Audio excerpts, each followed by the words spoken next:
continue la visite de Francfort avec une nouveauté extrêmement importante, la nouvelle Astra, présentée ici en berline et en break en même temps. Je ne suis pas sûr que la stratégie, en même temps, qui suis-je pour dire ça, mais la stratégie de présenter les deux modèles en même temps, comme le fait Audi ou Renault avec la Talisman, soit payant.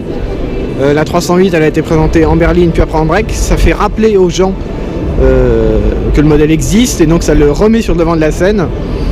Donc personnellement, je préfère cette stratégie-là. À vous de juger après. Donc voilà, nouvelle Astra, ça tourne, hein, on peut la voir, on peut la découvrir. Je trouve que Opel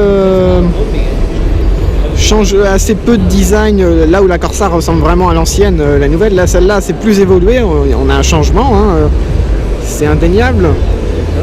Mais on retrouve les proportions, on retrouve les lignes de l'ancienne, sans véritable bouleversement. Vous allez me dire, sur la 4, j'aurais très bien pu dire ça tout à l'heure. C'est vrai, mais c'est pas le même segment, c'est pas la même clientèle. La clientèle de l'Astra en France est largement partie, hein. La Focus se vend beaucoup plus, la 308 est leader, et même en Europe, l'Astra se vend légèrement plus, mais c'est surtout grâce à l'Angleterre et l'Allemagne. On va avancer, il y a beaucoup de monde autour de cette Astra. C'est ce que je disais, il y a beaucoup de monde autour de l'Astra, donc c'est plutôt bon signe pour eux, mais ils sont en terrain conquis, hein. Et comme quand nous on présente la Mégane chez nous, bah voilà. Ce qui n'est pas le cas. Ce qui n'est pas le cas actuellement, oui.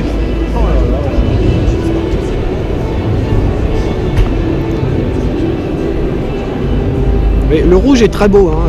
On la verra pas souvent comme ça, mais je la trouve dans son design, elle est réussie de manière générale. Je la trouve plus jolie qu'en photo, mais c'est pas, pour moi c'est pas le coup de cœur. Moi qui adore la 308, je suis pas.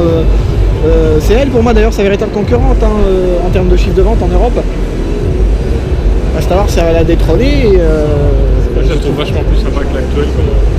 Que l'actuelle Astra. Ils ont fait un gros travail d'ailleurs sur la réduction du poids, parce que les Opel avaient tendance à prendre beaucoup de poids. Ça se voyait dans les lignes. Là, elle est plus, peut-être légèrement plus courte, je ne sais pas. Elle fait plus fine, elle fait plus râblée. On va essayer de monter à l'intérieur.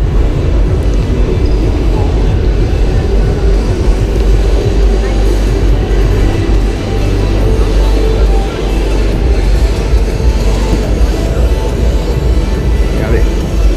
On va monter à l'intérieur d'une Astra.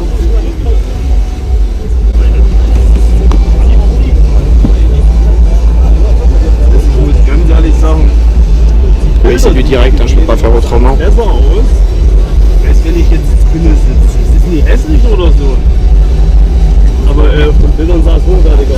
plutôt agréable, on est plutôt bien assis à l'arrière, on a de la place. On va dire que je suis pas de bonne foi, mais c'est pas mon dada l'Astra, moi qui aimais plutôt bien Opel auparavant. Voilà. Je suis pas très fan. La